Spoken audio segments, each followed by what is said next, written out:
Good morning, Chairman. There you are. There you are. Excellent. Well, thank you, Mr. Chairman. And I also want to extend my thanks to the witnesses for joining us today. You know, as many of my colleagues know, I'm proud to represent Kansas' 4th Congressional District, which includes Wichita, the air capital of the world. My district's highly dependent upon aerospace manufacturing, agriculture production, and many other exports. Many of my constituents have taken advantage of the Trade Adjustment Assistance, TAA, due to the frictional adjustments in the labor market due to trade. Over 95% of Kansas's TAA beneficiaries are in the Wichita area. While this program has its benefits, I believe that TAA needs to be reformed to be more efficient. These reforms need to be paired with the renewal of TPP so that Congress can pass ambitious trade deals that will increase export opportunities for my constituents in Kansas. In preparation for this hearing, we spoke with my local Workforce Alliance, responsibility for administering services for displaced workers. They stated that if TAA were integrated with other similar programs, quote, the result would be fewer duplicate employees, better customer service, more efficient use of public resources, and the local system being better able to equipped to scale up and scale down to meet the needs of labor markets and respond to large scale layoffs, as opposed to waiting for the government to come into the rescue. We must improve TAA to reduce these inefficiencies so that we can get Americans back to work. It's also essential that we pair these TAA reforms with the reauthorization of TPA. I'm proud that the trade deals that we were able to negotiate alongside the previous administration, such as USMCA, and I'm looking forward to building on this progress by negotiating new trade deals, specifically in the immediate time with UK, Kenya, Japan, working with the Biden administration so that we can create jobs and support our workers and producers. However, this cannot be done efficiently without the renewal of TPA.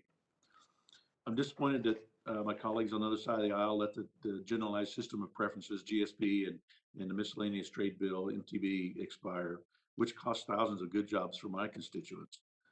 We need to renew all of these pro-growth policies so that we can pursue a robust and aggressive trade strategy. This will help us to rebuild our dynamic economy and allow for growth benefiting workers in my district and across the United States. I'd like to ask Mr. Bishop a question regarding improvements to TAA. You know, I gather from your testimony that you have concerns about the alignment of TAA with other workforce development programs. I also have concerns regarding the differences between available programs and benefits for workers who lose their jobs due to trade versus what's available for other workers. Do you have suggestions on how do we harmonize the overall system and ensure improved access for workers? Yeah, again, this is a much longer conversation, which we don't have all the time for, but your assessment from your local leaders is exactly what I'm proposing here, which is if you look at our programs, it's layer upon layer of silo programs that, just to give you one small example, the Dislocated Worker Program under the Workforce Innovation Opportunity Act, 60% of those funds go locally, 40% are held at the state. Well, the TA program, there's been mandates in the past that it has to be provided by state employees.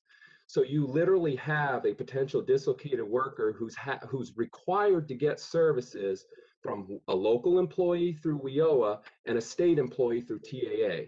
That's just one simple example of a redundant and ridiculous requirement between these programs.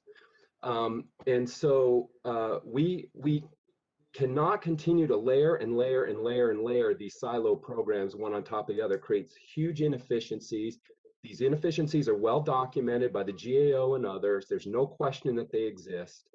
And so therefore, I think the only way we get around this is to provide some kind of bold, innovative authority that allows for demonstration. Let an Oregon or somebody apply to the Department of Labor, and maybe they blend their WIOA and TA programs differently, but still meet the mandates of the law around who can be served. There's absolutely administrative efficiencies and other kinds of innovations that can occur if Congress allows the states to have that flexibility. Yeah, great. I think it's important for us to support good programs, but my background in the private sector before I ran for office is want to make sure that things are efficient and effective and work together. And I know with our Workforce Alliance folks, we have peaks and valleys, and they need to have as much flexibility to do what they need at the point in time when they need it. So with that, my time's Estes, may expired. I yield back. I apologize for interrupting, but I would just Thank say you if we very ran a much. private business like we run our workforce Thank- programs, we'd have been thank you, Mr. bankrupt Bishop. decades ago. Thank you, Mr. Bishop. Thank you. I yield back.